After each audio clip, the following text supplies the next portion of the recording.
Am I muted? Can you tell? All right. Am I muted? I'm on now? I don't know. Let me know. Wait a minute. I don't know if the mute's on or off now. Wait till we try and get this right. Are we still? We're speaking now. Good. It was muted there. Okay. How you doing? Who's in the room? Ken Wood. How you doing, Ken? Westover 1314. God bless you. Roger Madison. Hello, sir. Ewan Eggstrom. God bless you, brother. Mitch Cameron and Sherry. How are you? Andrew McBride. Hello there, shipmate. It's my pal, old Andrew. Good to see you. Roland Santos. God bless you, brother. Nice to see you there. Who else is in? Yep, they're all doing well. Everybody's in. Okay, right. We shall proceed and see what we've got. We've got an interesting show today. Now, it's incredible because obviously we never shirk from controversy. As you well know, controversy is our middle name. But occasionally, even with our own people, we start a hornet's nest and people get very upset. Tom Hedenfeder, how you doing, Tom? Nice to see you in as well. So we're going to stir up everybody today. Now, remember, we stir people up, our people up, especially over the whole Trump war, blah, blah, blah. We can criticize. If you can't criticize people, I'll give you an example. I was speaking to one of the brothers yesterday in America. He was doing his nut over a report we sent out with Tucker Carlson and criticizing Rubio. This guy was going mad, saying we're traitors and that. No, we criticize them internally. We don't criticize publicly. We don't criticize Donald Trump and the administration publicly because we helped get him elected. Do you remember? And in 2016, he wouldn't have got elected unless it'd been for the Templars. And that is not my opinion. That's the opinion of analysts working for the New York Times who analysed social media output across the world. And our depots then, our priories in Budapest, Belgrade, and here, we're pumping out that much anti-Hillary stuff and pro-Trump stuff. They said we put 2 points on the result. He won by 2 points. So that's where we're coming from. We support Trump. We support everything that the administration does in general. But occasionally we have to criticise, but we don't criticise to the world. We criticise internally. And if you can't do that, well, you're living under a dictatorship. And I tried to explain to this gentleman. He didn't get it. He didn't get it at all. And it suddenly, with the conversation, it suddenly dawned on me that there has to be a wee bit of remedial stuff done here. But before we get into that, let's have a wee bit of scripture, if you don't mind. Wait a minute. Always the best way to start anything. So, we're going to be reading from chapter 20, and it's very apt for today's report. Chapter 20 and verse 3. Hear ye the Lord. It is an honour for a man to cease from strife, but every fool will be meddling. Amen. And we know the Lord will add his blessing to this, the public reading of his infallible, inspired, and inerrant word. And the people of God said, Amen. And amen indeed. So that's a good way to start the show. But it suddenly dawned on me. I spoke to 3 people yesterday who were on complaining, and you've got every right to complain. That's what we're here for. That's what I'm here for, to punch me in the face if you don't like what we're saying. That's good. But it dawned on me when I spoke to 3 people that nobody really understood Iran. Nobody understood the history of Iran. Nobody understood what was going on. And one guy actually said to me, well, before 1979, they weren't Muslim. They've been Muslim since the 7th century. They were Shia at first, and then they became Sunnis in the 12th century. But this guy, and he's an educated man, ex-forces, an older guy in the 60s. And I said, oh, really? I thought it was just when the Ayatollah came in, they all went mad Muslim. I said, no. I said, but what about these people? Why don't you support them? Why don't we kill them all? Because, look at the trouble they've caused in Europe, the bombings and the shootings and the deaths and the misery in Europe. When did this happen? Did I miss it? As far as I know, Iranian terrorists or even their proxies have never put a bomb off in the UK. Never. That you're thinking of the Al-Qaeda and ISIS and Al-Shabaab and these people, they're Sunnis, they're a completely different thing. And he says, what does that matter? Well, it's like blaming here in Northern Ireland, it's like blaming Protestants for the stuff the IRA was doing. It's completely insane, completely mad. So I thought, this guy, he's an ex-soldier. He's a mature man. He's an educated man. He's not stupid. And he doesn't even understand the basics. Doesn't understand the basics. And all through the years, we've had the only problem we've had with Iran. We've not really had many problems, but I know the Americans had problems with them. You had the hostage crisis in 1979. I remember that. I'm old enough to remember that. Terrible. With the revolution. And you had the Marines bombing in Beirut. Now, we should look at these things because in 1979, there was a revolution to depose the Shah, who was a king. And many Americans are outraged with that. Well, I'm surprised because most Americans are Republicans. They don't like kings. And this was a despotic king. So there was the same repression under the Shah there is under the Ayatollah, but a different way. There's, the more religious thing you got to cover up and all that. But the repression was there under the Shah. Now, how did the Shah get there? Because in the 1950s, I think it was 1957, Britain, mainly Britain, hands up, it was mainly Britain, but with American help, deposed a democratically elected leader who was nationalizing the oil industry, so the oil revenue went to Iran and went to his people. Well, the British didn't like that. So with us, the MI6 and the CIA, we started a coup and we deposed a democratically elected leader and installed a Shah, a king, who was very repressive, and it wasn't a democracy at all. And he, to this day, holds the record for having the world's most expensive party. He held a week-long party, invited all the heads, all the royalty of the whole world, any royalty in the whole world, and all the big bosses and all the big people to a big party outside Tehran in the ancient capital. And it cost hundreds of millions of pounds back in 1971. If you ever Google it, you'll see it, the Shah's party, 1971. It's incredible. Thousands and thousands of people dressed up as ancient, what did they used to call that? Persians. It was unbelievable, but that was the people's money being spent. So we installed that guy. And then the people said, no, this guy's a despot and he's stealing all the money. We get rid of him. That's what the 1979 rebellion was about. Why people don't understand that, I don't know, but we're told lies by our mainstream media. But it was certainly Britain mainly, and America, that led to the kicking out of that democratically elected proud nationalist leader, and putting in a puppet, the Shah. And he obviously allowed us, Britain and America, to take all the oil and give the Iranians very little. So that's why the revolution happened in 1979. Now, I remember the hostage crisis, terrible stuff. And I remember the bombing in Beirut in 1981, something like that.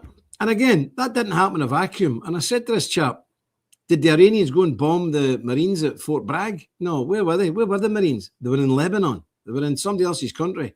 And what happened? What precipitated that? The CIA took out the leader of the Shias. That's like, to the Roman Catholics, that would be like the Pope. That would be like the Pope. Or to British people, that would be like our Queen. They took them out, executed them, bombed them from the air, killed the guy, assassinated him, a political assassination. So the Shias, who this guy was their Pope, their leader, they weren't very happy about it. And that's where the bomb in the Marine barracks came. Very painful, I know that. You don't need to tell me. Shocking stuff. But there's a story to everything. Iran has never come into Britain and started on us. They've never went to America and started on you guys. So where are we? And I think we need to start looking, where did this come from? Where has all this came from? So there's a couple of good things I want to show you. There's a couple of good wee clips, if I can find them. Where is this? Yeah. So here's a wee backstory of who the Shah of Iran is. And it's incredible to hear Western people saying, let's get the Shah back. The Shah was not good. He was like a despotic 18th century European noble. He was not good. And everybody was like serfs, slaves, It wasn't good. But anyway, in case you don't know, here's a wee short clip of what that Shah guy and what happened roughly in a very potted verse, very short film. Have a wee look at this, folks. In 1953, Iran held democratic elections, and Mohammad Mossadegh became prime minister. His mission was to take back control of Iran's oil from foreign powers, specifically the British. Determined to nationalize the oil industry, Mossadegh wanted Iran's wealth to serve its own people, but Britain fiercely opposed his plan. With help from the CIA, they orchestrated a coup removing Mossadegh and installing Mohammad Reza Shah Pahlavi as Iran's ruler. The Shah opened Iran's oil fields to American companies, but his rule soon hardened into a police state. He cracked down on political opponents, silenced military leaders, and crushed student activists, anyone who dared to resist. By 1979, the Iranian people had reached their breaking point. Millions of Iranians flooded the streets, igniting a revolution. The Shah forced to fled the country, and in his place, Ayatollah Khomeini rose to power. Do you think the Shah was good for Iran, or did he do more harm than good? Share your thoughts in the comments. Good. Let me just see. So that was a very brief thing. But anyway, it gives us a bit of backstory, which I think is really important. Okay, Peter Relix here, Peter Holden there. Good afternoon. How you doing, Marty? How you doing? I was 7, but I remember it absolutely. E1 says the Shavak were just as bad as the Everson's regard. Yeah, it was his secret police. Killed thousands, imprisoned tens of thousands. Yeah, he was not a good. This Shav was not a good guy, you know. Mitch Cameron says most are younger than us, Jim, and got any actual education. That's true. John Kopasaki said, "How you doing, my Orthodox brother?" Brian Payton's there. Nice to see you, Brian. Nanda McBride. British history, political history, truth. Yes. Well, this is the thing. And, you know, it's something we do in Europe. We have a keen interest in history because we've been here a while. And I think it's something we need to maybe install more in America to study world history. The problem with the Iranians is, and here's what a guy said to me the other day, one of your members, I shall not mention his name to save embarrassment, but he says, but Jim, the Bible tells us we've got to destroy Amalek. No, he told the Jews to destroy Amalek. That's what Benjamin Netanyahu and all I was always shouting about, destroy Amalek. Amalek's referring to the people in the Palestine, the Holy Land, the land of Canaan. The Persians are nothing to do with the Palestinians. The Persians are not even Arabs. They're not a Semitic people. The Jews and the Arabs are a Semitic race of people. Sammy, things went again. Sammy's going to fix that. The Iranians or the Persians have absolutely nothing to do with the people of. They tilt it this way, but it's no back on yet, but it could be in a minute. Let me see now if this thing. This is an awful bird near thing, isn't it? It's no on yet. No, not yet. Should come on in a minute. Let's see. Maybe need to fiddle with that wire again. Yeah, bear with us. No sign it. Yep, that's us back on. So just stay handy, Sammy. We're still not. Oh, it's off again. It must be that wire. I'm waiting on Amazon. It's on. I'm waiting on Amazon to deliver a new wire, but they phoned me last night and said, "Oh, we're outside your door." It was 10 o'clock at night. I said, "You kidding? I'm in my house. I don't live there."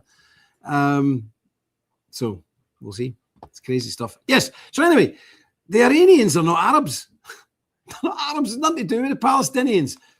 But again, this was a relatively educated man, one of our members, hadn't a clue. And we need to get past that. We need to understand that. Marty says the Houthis, Iran's allies, threaten another trade route to Europe. Of course. But it's a very serious situation what's going on there. Now, this nonsense that the war will be over in a few days, well, I'm sure now you understand that is absolutely nonsense. The Americans and Israelis have hit 5,000 targets, and it's not really slowing up the Iranian missiles at all. What they're doing is they're using their old missiles to deplete the Patriot systems, and already they've took out 3 THAAD systems. But here's something, and by the way, the THAAD systems are $1 billion each, and they're for the warning system and work with the Patriot defense system. So if there's no THAADs, there's no defense system. It's really serious, and they've done that. I'm sure it's been hid from you because we've not been told this in Britain. We're having to go to things like the Hindustan Times. This is the Indian newspaper, which are Hindus. They hate the Muslims, so they're not prone to pro-Muslim propaganda. They hate them. So the Hindustan Times and things like that, you've got to try and get your information from because the West has just got a clamp down on it. Now, here's the reality, folks. I don't know if you've been told this or you even know it, but the Iranians have managed to hit about 23 bases. 23 bases. Now, 11 of them were purely American bases. The other ones were shared bases, American and the local forces. They've hit 23 of them. The naval base that housed the fifth fleet in Bahrain is completely destroyed. It's gone. It's not there anymore. It's gone. Finito. So any American ships that used to go back to the Bahrain, the 5th Naval headquarters to rearm, can't go there now. They've got to go to Diego Garcia, which is a week there and back. This is a really, really serious situation. This is extraordinarily serious situation because this has not went well, because it wasn't thought out well. It was pushed by Benjamin Netanyahu. America was dragged by the nose into this and a bit of hubris, I believe. And I'm speaking very frankly, my American friends. Hubris got involved here. I think Pete Hegarth and whatnot were a wee bit filled with the hubris and really went into this not particularly well prepared. So, you know, there's been 5,000 strikes, thousands and thousands of tons of high explosive dropped all over Iran, and it's not really made a blind bit of difference because it's a very mountainous country. If you go and look at topography of Iran, it's not to say it's not like Iraq or Syria. It's not flat. The whole country is a vast mountain range. It really is. It's much worse than Afghanistan. It's a vast mountain. Please do it. Go in and look at Iran's and its geography. The whole place is it's a pile of jagged, ragged mountains. They can hold out for years, these people. And they've been preparing this for decades. They knew this was coming. So they've been preparing for this. And the problem is, the Straits of Hormuz is where the whole world's economy hinges on. They can keep that Straits of Hormuz closed for weeks. Now, here's the thing. In Europe, we keep 2 weeks supply. If you add our emergency supply into that, we have 3 weeks supply of fuel in Europe. That's Britain, Germany, America, France, Belgium, Holland, everywhere. We have 3 weeks max. The Straits of Hormuz have been shut for a week now. We've got another 2 weeks left. And the government's releasing our emergency provisions. These are things we keep in case of a world war. That's being released this week. We've got 2 weeks and then there's none. The prices of heating oil's trebled. The prices for gas for your cars going through the roof. Heating gas for your house is doubled. The thing, this is right across Europe. This is cataclysmic for Europe anyway. But in another week's time, it doesn't matter what price is on the petrol pumps. There won't be any. It doesn't matter. If it's $1,000 a gallon, it makes no difference. You can't get it. So that's where we are with this. And all the Iranians need to do is keep the Straits of Hormuz closed. And it's not a military thing. Because, again, capitalism is great, but capitalism can also be a problem. Why are the ships not moving? Because Lloyd's of London, the biggest insurance on the planet, have said anybody who goes near it, their insurance is cancelled. So none of these tankers have got insurance. And many of these tankers are carrying liquefied gas, LPG, liquid gas, you know. So they're like gigantic bombs floating in the water. So they've cancelled all insurance. So anybody who's out there or going near there has no insurance. So they only need to make a vague threat. They only need to fire one wee missile. The insurance isn't getting back on. Nobody can sail these ships without insurance. It's a real mess. It's a big mess. It's a serious, serious problem. So,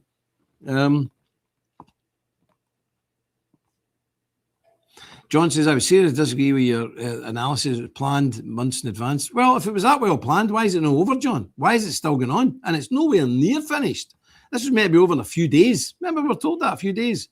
And then we were told, remember, there's a lot of lies being told here. We were told we have to make sure we destroy their nuclear facilities. Well, Donald Trump did a press conference in June, July, and he said that their nuclear facilities are completely and absolutely annihilated, completely and absolutely obliterated. And anybody who says different is giving you fake news. So what is it?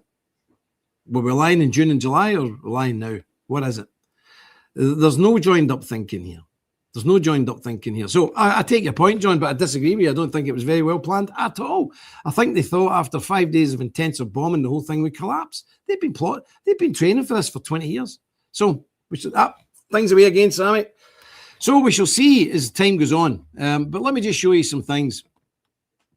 Ewan Egerstrom says, if the USA couldn't beat the Taliban, who didn't even have tanks and drones or missiles, what chance are they doing in the Iran war? Well, they cannot defeat Iran. They can bomb it into the Stone Age, but they can't beat it. There's no way of beating this mob because how can you? There's 92 million of them. That's still not on.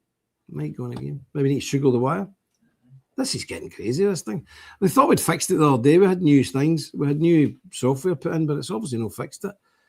I think it's the port in the computer that's problematic. No, still not fixed. No. Pull it out again, put it back in. We'll see.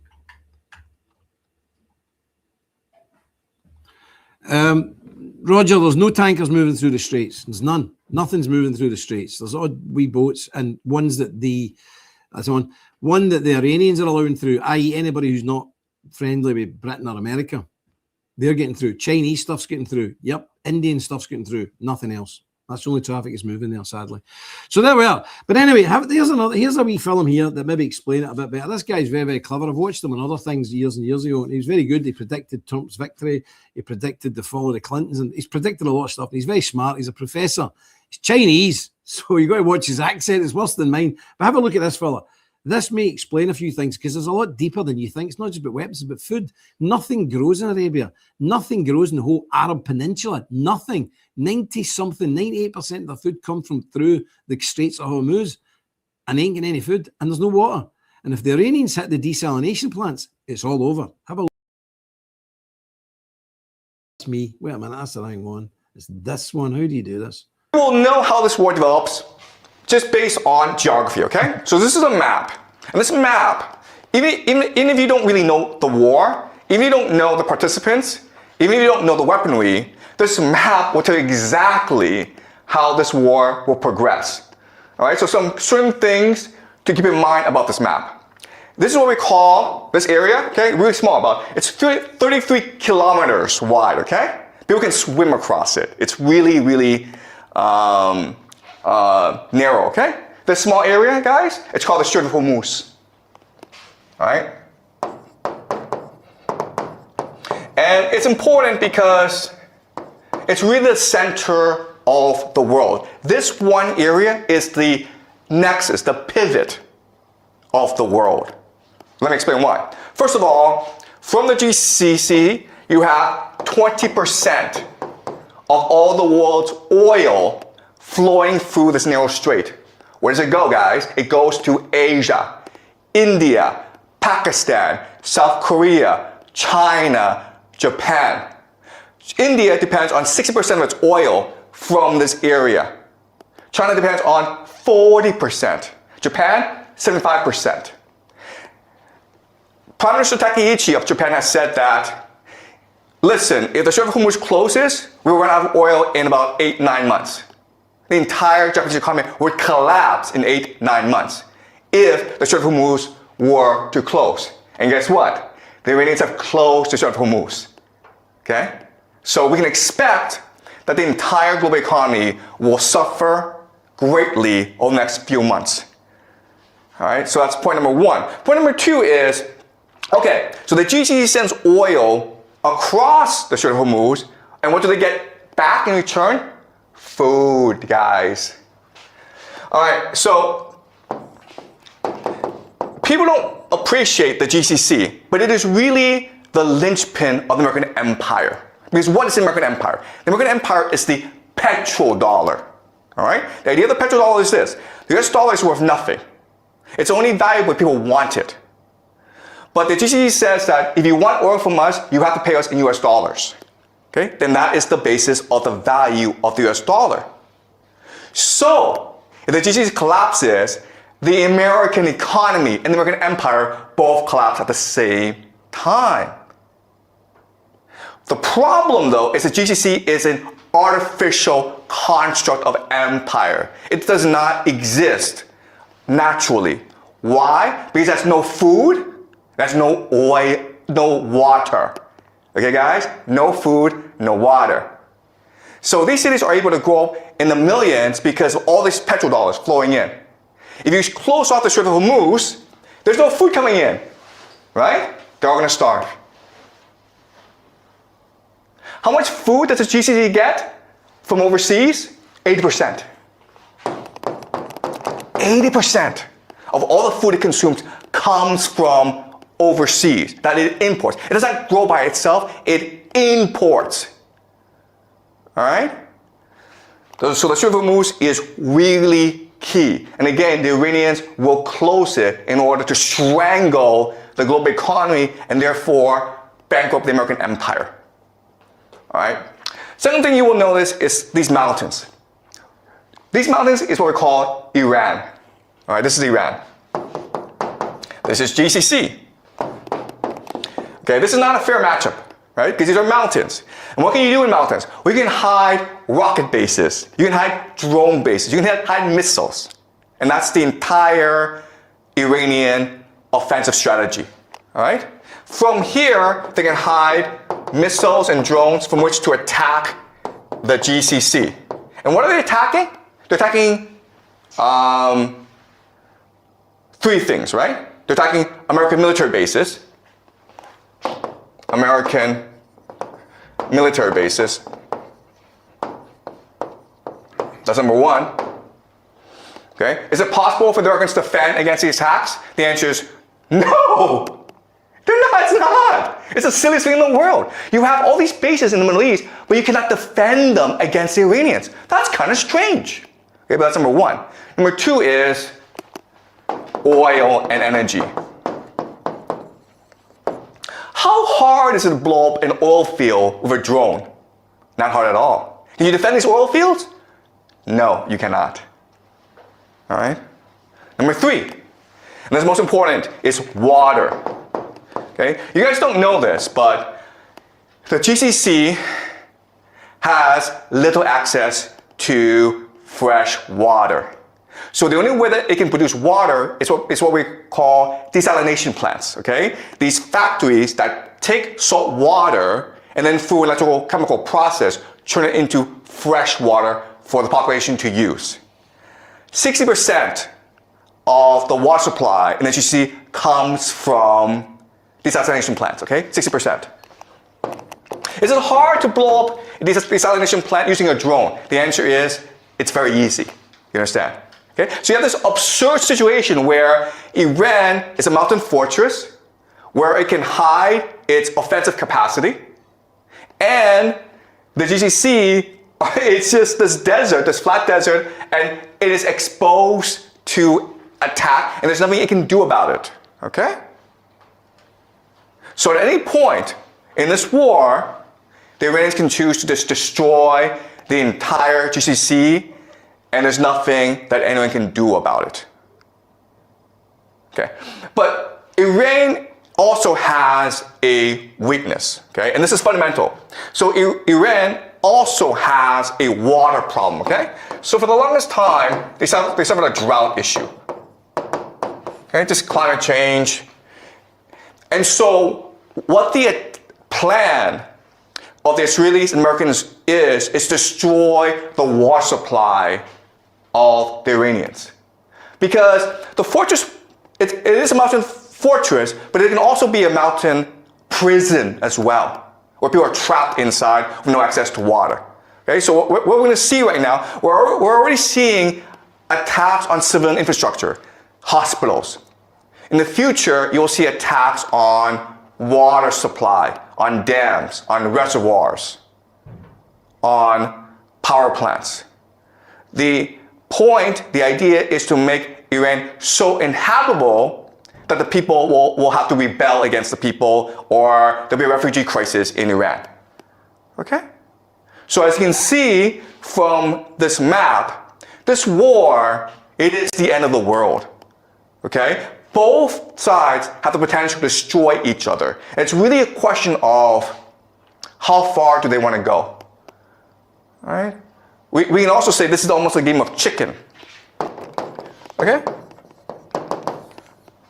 We can blow each other up. How far do you want to go? And the problem is this. The problem is that the Iranians are Shia, which believes in martyrdom. And you've killed the religious leader, the Ayatollah Khamenei. So they're willing to go very, very far. The GCC countries are Muslim, but they're materialistic. They love money. And also, most of the population are expatriates, foreigners. 90% of Dubai are foreigners. Guess what's going to happen if they suffer? They're all going to run away. Okay? So this is not a fair matchup. The big question that people have is, first of all, are the Americans going to use ground troops? Because the only way that you can defeat Iran is by using ground troops, okay? That's a big question we'll look at over the next few weeks. Will America send its army, 500,000, 2 million soldiers to topple the government? Okay, that's question number one. Question number two, nuclear weapons. If you're losing a war, would you choose to use nuclear weapons? Okay, that's another big question that we have, okay? Another big question that we have is who gets involved? Because this situation is so dire that Europe, okay, specifically Germany, France, and Britain are talking about entering this war. And guess what? If that happens, it is possible that Russia and China will also enter this war on the side of the Iranians. This is World War III, okay? Because of the importance of the Strait of Hormuz, because of the importance of the Middle East, everyone has to get involved at some point. And we're going to use game theory to really try to understand what's happening on the ground and where this could lead us. All right. So, again, the key is the GCC. All right? So the game plan is this. You have to destroy the GCC. Why? Because the GCC is the linchpin of the American empire. So what the GCC does is this. It sells oil, and then for US dollars. Where does it put US dollars? It puts US dollars into the American stock market. All right, so this is investments of the UAE, okay, Saudi Arabia, and Kuwait into the US financial markets. As you can see, from 2012 up to today, it's been exploding. All right? Because the US financial markets is one of the safest places where you can put your money. The intention is this. The intention is, hey, if I cut off oil and these countries no longer have access to US dollars, they're forced to spend whatever resources they have on protecting themselves, okay? And then guess what happens? The stock market collapses. The stock market collapses. The stock market is the real growth engine of the US economy. The entire US economy collapses with it. All right? There are about maybe 7 companies in America that accounts for about a quarter of stock market growth. Okay? These 7 companies, of course, are AI companies. NVIDIA,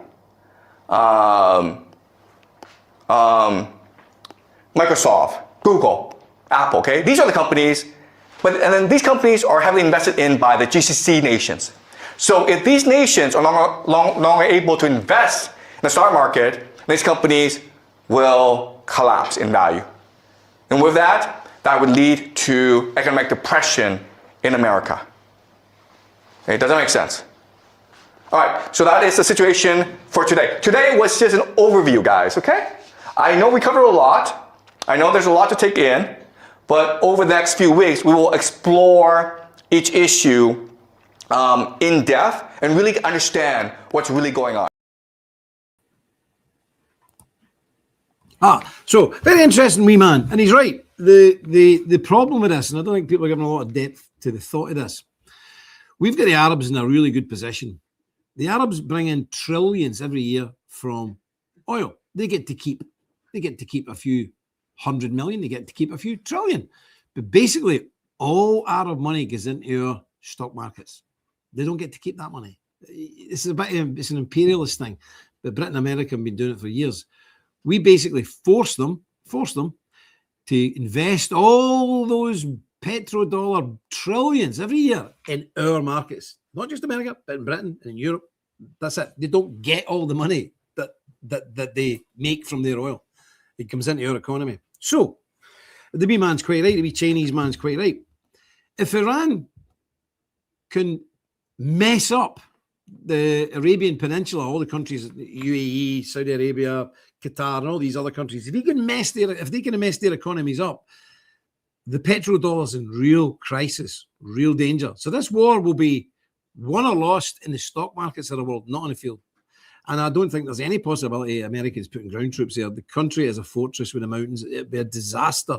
The casualties would make Vietnam look like a vicar's picnic.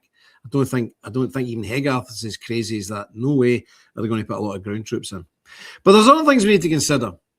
I mean, these people, we get confused between the mad ISIS loon balls, that's the Sunnis, and these Persian Shia. They're different people. The Sunnis could never dream of hitting 21 military bases, 11 of them American. Could never dream of it. Could ISIS even dream about taking out the 5th Fleet base in Bahrain? Of course they couldn't.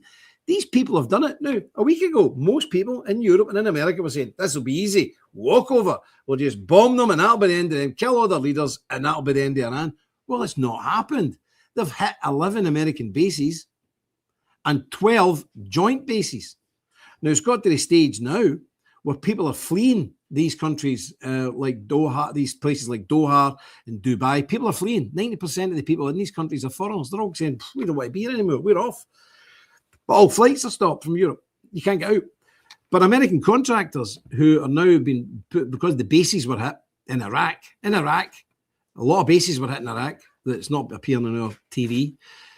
A lot of those contractors, you're talking about tens of thousands of them, have been moved to hotels in big cities all around about the region. Now some of the Iranian proxies are hitting the hotels. So now the contractors are down in tools and saying, we're going home. We want to go home immediately. So there's a lot more complicated stuff into this than we think. There is no doubt about it that, America's bombing it heavily, but it's not over. Now, Trump did say it'd be over in about 5 days. Now he's saying maybe a couple of weeks, maybe a few weeks. What is over? And this is a conversation I had with one of your very good brothers yesterday in America, and he says, well, what's your alternative? I said, I don't know the alternative, but I know this won't work. Did it work in Iraq? No. Did it work in Vietnam? No. Who now runs Vietnam? Communists. Did it work in Iraq? No. Who runs Iraq now? Mad, crazy jihadists. Did it work in Syria? No. We've now got the head of ISIS now running Syria. Did it work in Libya? We got Eddie Gaddafi? No. We've got 3 jihadis now, warlords running that country. Did it work in Afghanistan? No. Now we've got the Taliban in control of that country. It's never worked before. So why on earth would it work with the strongest Muslim nation on the planet militarily? Why would it work with them? Why? The level of unthinking in this is staggering, and I cannot understand why people don't see this. If it's never worked before with these tin pot, camel jockey cowboys who are easy beat, why would it work with this lot? It's not going to work. It's not going to work. So anyway, I said, well, what do you suggest? And this guy said, we need to destroy them. How do you destroy 93 million people? Are you mad? How can you destroy? Well, you can't physically kill 93 million people. If we, the West, I'll include Britain into this because we're up to our necks in it as well, even though we pretend we're not. The MI5, MI6 are up to their neck in it, so the SAS. If we take out their water plants, if we take out their water, and they are suffering a drought already, if we take out Iranian water and we make that country a refugee crisis, there's 93 million people here. This is much bigger than any of the other countries we've went to war with before. Potentially, we could be talking about 10 or 20 million Iranians flooding into Europe. How do you think that'll go? I mean, what do you do if there's no water? You have to leave. It'll destabilize the entire region and nothing will go back to normal. This is where we're at here. This is not some wee silly war. I know it's very difficult to imagine this when you're sitting in Texas or you're sitting in Florida or you're sitting in British Columbia and Canada, whatever. It's very hard to understand. But this is really, really serious, folks. This is really serious. This is on a par way. I think the last time America faced a threat this size through a war, it's worse. It's maybe worse than Vietnam because Vietnam didn't have any levers to work economic power. Iran has the power and the capabilities to destroy our Western economies. Simple as that. Nobody's ever had that power before. That's why we've always trod very carefully in the Middle East. This is serious, very, very serious, and it won't be over in a few weeks. And the fallout for this could last for years.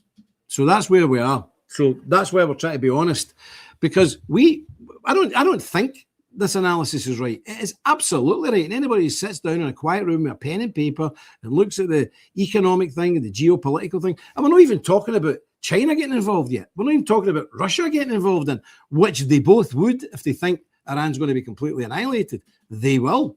Make no mistake about it. They're not going to sit there and just allow the West to take over everything and deprive them of their oil supply, which they rely on to build their economies. That's not going to happen. They're not going to do that. We wouldn't do it. If somebody was threatening the oil supply of America, to strangle America, to put America back in the Stone Age, America would launch nukes. They would do it, whatever they had to do to survive, and rightly so, and so would Britain. But so will China, and so will Russia. And that's the reality. So we'll see where this goes. My personal prediction, well, first of all, I'll give you one other wee tip that we picked up recently. There's two special planes in America. There's a plane, I can't remember the name. I had the technical name, but I was rushing the day, so I don't have the name. It's a very special plane, and it delivers tactical nuclear weapons. And it works in conjunction with a smaller plane, which is an AI plane. It's unmanned, and it's the sort of brain, the command center for this tactical nuclear bomber plane. Two of them, the big plane and the small plane, flew in. See you later, William. They flew into England 2 days ago. And yesterday they left. They left one of the American air bases in England yesterday for the Middle East. Now, these planes have no other purpose. They have got no other utility other than delivering a battlefield tactical nuclear weapon. They don't have any other purpose. That's all they do. So those, I'm not saying they're going to get used. I'm not saying that at all. But there is no other purpose for them. And those planes, those two planes, that weapon system pair of planes left one of the airfields in England yesterday, bound for the Middle East. So I don't know what that's about, but let's pray that doesn't happen. But my prediction is in the next week or so, President Trump will declare victory and that'll all stop. Whatever. But I think that's where we're going, because I think this has been very ill thought out. I don't care how clever Hegarth says he is and how clever Donald Trump says he is. There is nobody who studies these things at any level thinks this is clever. And I mean nobody. Hardcore right-wing people, hardcore Trump supporters, hardcore Republicans who are experiencing this, understand it, and have studied it. Nobody thinks this is a very good idea, and nobody thinks this is going to have a very good outcome. It's the way it is. It's just a unique place in the world, which makes conflict extremely costly and potentially lethal for our economies. And, you know, the bottom line is we live in such a small world now. All our economies are interjoined and they can cause chaos. So that's where we are. I mean, Ken Wood there was saying he's paying $6 or something for a gallon of gas for the car. We're up to $16, $17 and rising fast. Now, Ken, what do you pay? You're in Texas, you maybe don't know, but I know you pay very little for your heating oil. You know, what do you call it in America? Kerosene for your boilers in your house to heat your house. Well, we're paying now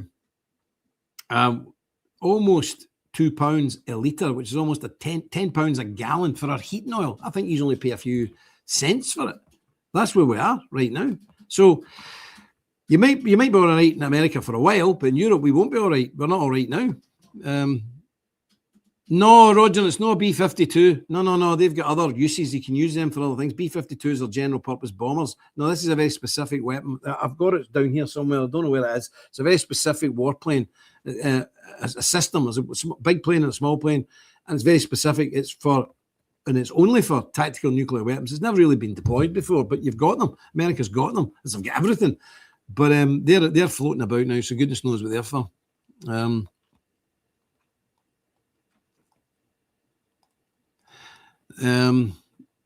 They're the British island base in the Middle Ocean now. They used to be to drop 7,000-pound bombs. Oh my goodness, you don't want that.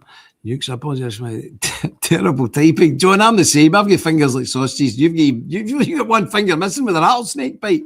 Don't worry about that. But it's very difficult. It's very, very difficult.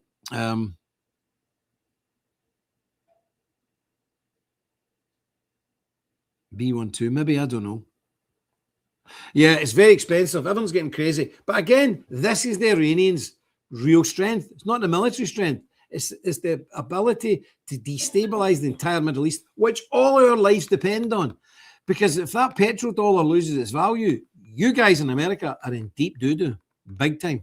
And everybody like the BRICS companies like Brazil, like India, like China, like Russia, and now the traitorous EU, they'll all be sitting rubbing their hands. And I don't want to see that. But I do think this was all thought out, and I think time will tell and time will prove that this was not a great idea at all. There's another serious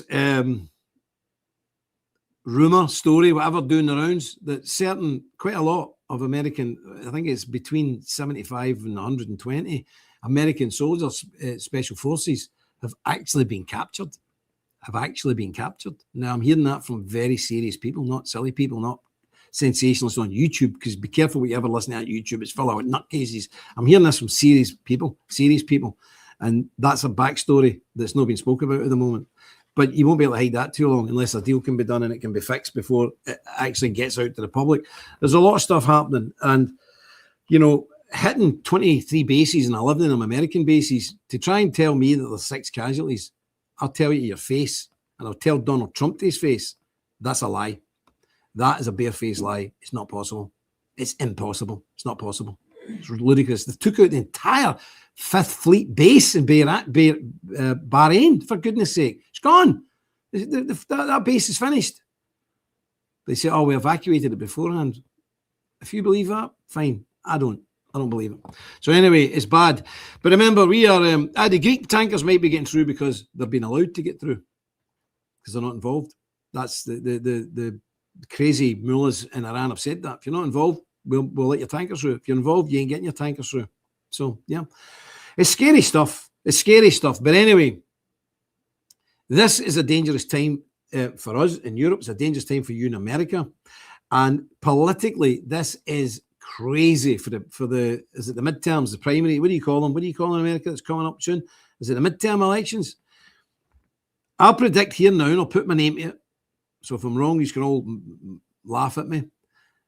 The Republicans are going to pay a massive, massive price in the midterms, and I mean a serious price in the midterms, because this has annoyed even a lot of the MAGA base, because we were promised no wars. The president that was going to stop the wars, not start them. And here we are with this carry on in Iran. It's craziness. It's craziness. And Iran was no existential threat to America. And a guy said to me yesterday, again, one of your televisions, said, but they were going to make nuclear bombs. Well, we were told in June and July, and anybody who denied that Donald Trump says was a liar, we were told that their nuclear facilities have been completely obliterated, annihilated completely and absolutely. We killed over 200 nuclear scientists in July, June and July. We killed just about all of their intelligentsia who were involved in the nuclear program. They're dead. They were killed in June and July with the strikes between America and Israel. And I think we were involved as well. So there was no imminent threat. Now, even if Iran managed to get a nuclear warhead, okay, let's just say they've got a secret nuclear warhead. How does that affect America? They have no ballistic missiles that could even reach Britain, never mind America. Do you understand? This is how mad this is getting. Now, look, if somebody comes up to you and tells you a blatant lie to back something up that they're doing, that must immediately spark an interest in your mind, thinking, why are they saying that? And I'll tell you, I'll give you a great example. David Attenborough, you know, the British guy who does all the wildlife programs. I remember once when he was trying to prove evolution, this is what he'd done. He brought a Great Dane dog in, and he brought a Chihuahua in. He says, this proves evolution. I thought, that is such a barefaced lie. Therefore, everyone else is telling me must be lies. Because that's not evolution. That's adaptation. They're the same breed. If he'd have brought in, you know, a dog and then some kind of creature that it turned into, maybe so. But a Chihuahua and a Great Dane are still dogs. He used that as an example on television to prove evolution. Now, you know and I know that is complete madness. So when somebody tells you something that is absolute a crock, why are they telling you that? For example, they were just about to make a nuclear bomb. Utter nonsense. No truth in that whatsoever. Oh, they could have attacked America. With what? With what? They don't have any ballistic missiles that could even hit the other side of the Gulf states. They can barely reach Israel. They're nowhere near having a ballistic missile, an intercontinental ballistic missile technology. Nowhere near it. So the nuclear threat was a lie. The ballistic missile threat was a lie. And even if they managed to fire one missile towards America, how easy do you think we'd have took that out?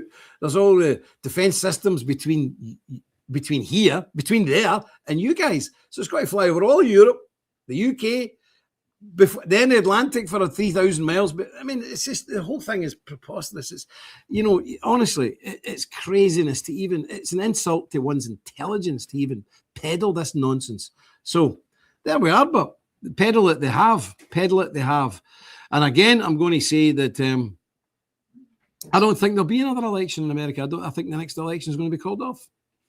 And I think this is part of that process of conditioning certain people for that eventuality. I might be wrong. You might be saying, Jim's went mad. No, listen, I can see what's happening here because we've seen it in Europe many, many times over, the pattern. And I think the next election will be called off. Now, if you're a constitutionalist, you should be up my arms. If you're not, and you maybe take my view is actually a fascist view. I personally think it wouldn't be a bad idea if the next election was called off, because I think America needs at least 10 to 15 years to get rid of all the left, the woke, the communists, the scum, the perverts, the LGBT crowd, the Epstein crowd. All of them people need to go. And I think it would take any American 10 to 15 years to do that. I just wish we could do it in this country. But it's not going to be pretty. And I've often said this, getting in place a dictatorship. Okay, we need a dictatorship in the West. We need one in Britain. We need one in America for a while. But that ain't necessarily pretty either. But I would rather be bossed about and bullied about by a right-wing dictator than a communist dictator. Call me old-fashioned. So I'm not against Donald Trump. I am not against Peter Hesgaard. I'm not against the administration. But what I'm saying is, open your eyes and see where we're going with all this, because it ain't what you think. I'm telling you now, it ain't what you think. But we just have to persevere. We will be loyal to the death. We are right-wing, conservative, Republican people in the Templars. That's who we are. We don't have Democrats. We don't have libtards. We don't have liberals. But neither do we have morons. We are thinking people. We're people with brains and the ability to think for ourselves and to analyse things for themselves, and not just to be led by the nose and bar like a sheep. No, that's not us. That's not us. So we will talk about these things, and we will try and point out things that maybe you haven't looked at. But if you haven't looked at it, I suggest you do so. But there is, sadly, there is a core of people who are so blind, like they don't know the Iranians aren't Arabs. They think the Iranians have been the people launching all these terror attacks all across the world, when it's nothing to do with them at all. It's, I mean, there's a lot of terrorist attacks through the Houthis and through Hezbollah, but that's aimed at Israel. It's nothing to do with us. They're no effect in Europe in any way, shape, or form, or America, the homeland. But some people don't understand that. And if you can't understand these basic, simple things, it's worrying. And remember, as Templar people look to us for explanations, look to us for an opinion. We don't necessarily they don't need to take our opinion, but they look to us to be at least educated on the subject. And when somebody thinks the Iranians are the sons of Amalek, that's terrifying. You know, the Iranians are not Arabs. They have been a civilization unbroken for 4,000 years, my friend. 4,000 years. Neither the Egyptians, Alexander the Great, or the Romans, or the Mongols, or the Mughal Muslim empires actually managed to conquer them. Nobody's managed to conquer them in 4,000 years, same with the Vietnamese. So why we think we can do it, I don't know. But again, it didn't work well for us in Vietnam. It didn't work well for us in Iraq. It didn't work well for us in Afghanistan. It didn't work well for us in Syria. It didn't work well for us in Libya. Or it didn't work well for us in Somalia. Why we think we can do it now, I don't know. But anyway, we'll wait and see. Yeah, John Kopasaki says the Greeks fought the Persians for centuries. Absolutely, they're right. Listen, I am no sympathizer of the Persians whatsoever, any way, shape, or form. But they're not Arabs. Arabs are useless. Arabs are camel jockeys. All right, let's be blunt about it. These Persians they're a different class of people. And as John Kopasaki rightly says, the Greeks fought them for centuries. Everybody's fought them. Everybody's fought the Persian Empire. Remember, they come into the Holy Land. They come into Palestine. They're not stupid people, and they've survived all these years, and I think they're going to survive some more years. But why are these crazy things happening? Well, I think this woman, I didn't know this woman had been about Donald Trump for over 10 years, and she's the head of the White House's spiritual thing. You know who I'm talking about, this Paula White. She is Trump's spiritual advisor. She is talking in the White House, in the Oval Office, about biblical revelation and Armageddon. This woman wouldn't know a Bible if somebody smacked her in the face with it. And it would give me great pleasure. No, this one, the big pulpit Bible, the giant one, to smack her right in the face with it and then beat her to death with it if necessary. Because I think this woman is going to do more damage to the United States of America and my friends who I love America. I love my American friends. This hideous witch is going to do more damage to the United States of America and the rest of the world than you could ever imagine. And here she is in her full glory before we finish up. So come back. Mahanda rabosoko, mahanda akasata, reke yamanda raboko sokota, ronda yakande eke seke la mama manda rabakase, meta rabakande la babakaso, yala manani anano, sakayato yakande, ya makado yabatadia city akano yakatara city. Power!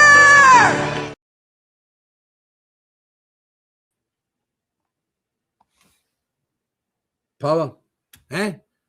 This woman is Donald Trump's personal spiritual advisor. She's been with him for 10 years. She needs to be put in bedlam. She needs to be put in an asylum. She's start raving mad. Now I've got other footage here doing all that stuff on stage and saying, I ain't praying for anybody. I'm not laying hand on anybody unless you give me money. Give me money now. This woman is a cheap chiseler. She's a con artist. She is a snake oil saleswoman. She's a vile, Sammy, she's a vile beast, a creature. Why is the likes of that woman, of her caliber, and low morality. Why is she even near the President of the United States? Why is she even near Donald Trump? Why is she even in the same room as Donald Trump? Why is she in your Capitol building? Why is she in your Oval Office? And you wonder why the rest of the world is scratching their heads saying, we don't like this. We don't like where this is going. Because a woman like that shouldn't even be allowed in your front parlour. I mean, in the echelons of power, the most powerful man on the planet, Donald Trump. She's in his office. If she was in this office, I would set that dog on her. Jezebel's not a word for it. She's a witch, but she has got the ear of Donald Trump. She's like in his ear every day. Goodness sake, it's terrifying. And she's got influenced all those other people. This is not good. And the other day, they were all praying over Donald Trump in the Oval Office. Did you notice there was not one single Catholic priest there? There was not one single Orthodox person there. There was not one single Calvinist there. They were all like wacko evangelifish lunatics. There was no Roman Catholic priest there. And it should have been a bishop or a cardinal like that.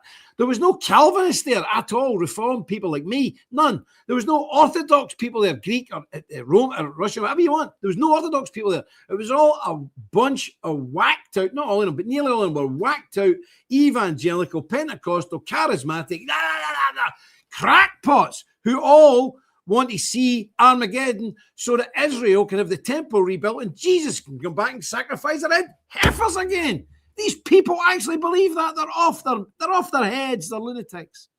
So that's what I believe. I don't believe Donald Trump has done anything particularly stupid here.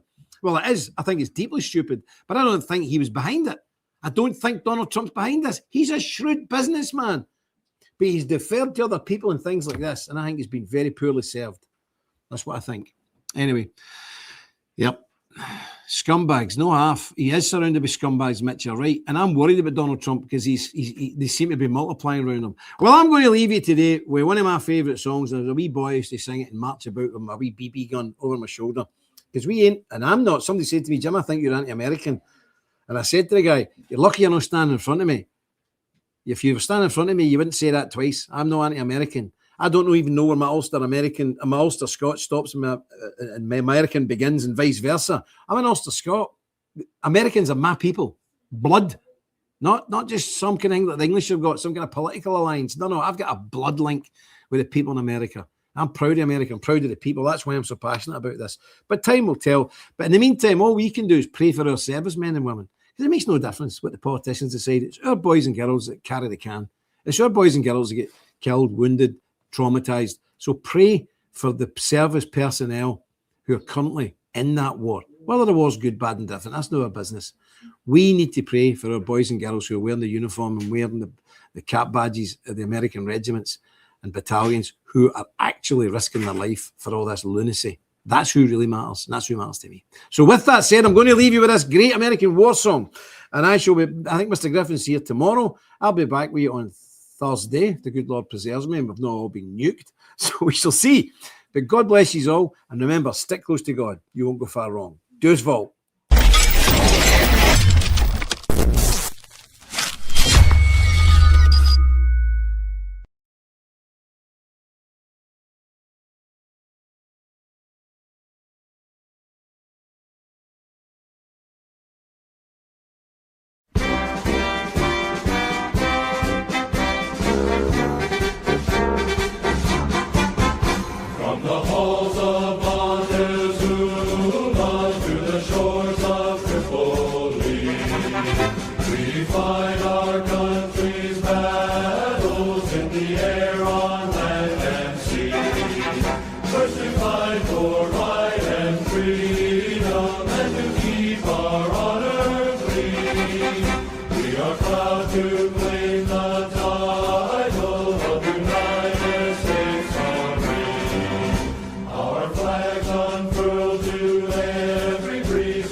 To you and to our core, which we are proud to